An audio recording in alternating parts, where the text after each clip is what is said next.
Don't blink. You could miss this. Set. Gates are back, racing, repossession, missed the start. Last as they hit the ground. Snowdome jumped away very quickly, and also Desert Whisper, Sinful Living, dispute the lead as well. Right there, Rich and Co, Pooley. In behind them, Final Siren, Twisted Steel, Oscar's Fortune, better than midfield early. Then Jazz Session, Maddie Girl on her inside. Repossession picking up ground at the 600. Over on the outside, Immortal Bliss, Luana Miss behind those 2 or 3 lengths. Boots Like Bruce, followed further back then by Yonga Lass, who's near enough to last with Twain's Angel. Sinful Living won the battle for the lead and heads for home in the Bowfine. It's Sinful Living, Desert Whisper the outside, Final Siren sneaks up on the rail from Rich and Co, Snowdone. Down the outside, Immortal Bliss coming with a run as well as Twisted Steel. Further back, Repossession getting clear. Out on the outside, Immortal Bliss hits the lead. Immortal Bliss, Twisted Steel, Repossession running on, but Immortal Bliss will win it. Immortal Bliss takes out the Bowfine from Twisted Steel. Third Repossession. Luana Miss might be fourth, just in front of Jazz Session, Snowdome, Oscar's Fortune, Maddie Girl, Twain's Angel, Final Siren, then Rich and Co, weakening out of it, Sinful Living, also Yonga Lass, Desert Whisper, Boots Like Bruce, and with him near the tail end of the field, pulling up, is Pooley. Immortal Bliss, Lucy Fiore, takes it out. Number 10, first up, and a good go.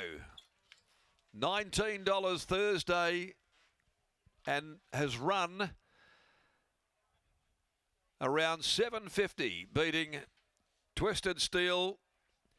And third home will be Repossession, who missed the kick last as they came up for air. And fourth goes the way of number 12, Luana Miss. 10, 16, 5 and 12. And we can take a breath. 58.07 the time. No sectional, 3/4 a half a length. But Immortal Bliss, which had drawn a very sticky gate. And they've come down the outside here with the winner, Twisted Steel, as well. That didn't look apparent early on in the program, but the pattern certainly has been turned on its head in the second half of the day. And Immortal Bliss giving Lucy Fiore the second leg of a double. Salutes for the Danny Morton stable, a 4-year-old for S. Scuderi by I Am Immortal from top of the charts. And again makes it a winning return. Fabulous effort. Getting home to score. Twisted Steel equally, who drew out near the river. Fabulous performance by the son of Rommel from Real Beauty. Simon Miller, Clint Johnston, Porter. And Repossession as well there by Sessions from Can Time. Chris Michael Gangemi teaming up with Sean McGruddy. Sinful Living, Desert Whisper. Gee, it was a dash for the lead. Always going to be that way. And then the charge came with down the outside, Immortal Bliss, Twisted Steel, Repossession. Oscar's Fortune couldn't go under the 62 kilos, but held ground. But honours have gone the way of Immortal Bliss in the feature event. The last today at a minute after 5, the Lawn Pride Australia Handicap 16 Tea Biscuit comes out. They'll contest the last over 1400. Lucy Fiore heads back. Second winner for the day, and she does it on Immortal Bliss for Danny Morton as we go to Lockie Taylor. Thanks, Darren. What a race. Immortal Bliss first up here this afternoon. Scotty said at pre-race that he had trialled as well as any leading into this assignment first up, and you could just see all he needed was an ounce of luck from that wide draw, and the first 200 metres was key for him, because once he found the back of Twisted Steel, Clint Johnson Porter and the 3-year-old was able to take him everywhere he needed to, and Lucy Fiore was able to peel off at the top of the straight. And didn't he show a turn of foot, Scott? Or didn't he, Lockie? At the top of the home straight, you could see Twisted Steel was chiming in after he was always going to endure a pretty tough passage regardless of how he did or didn't jump. And Immortal Bliss, so there was one out 4 deep, there was one out 5 deep, and they were swooping over the top. Repossession finally gets through after he missed away and threw his race away at the start. And you could see Jazz Session was on their heels as well. Didn't look like there was a lot of room to move for Maddie Girl and a fair few others. It's going to be a tough race to review. I'm now catching up with the stable racing manager in BJ Orion. Beach, congratulations on the victory. That was some performance. Awesome, yeah.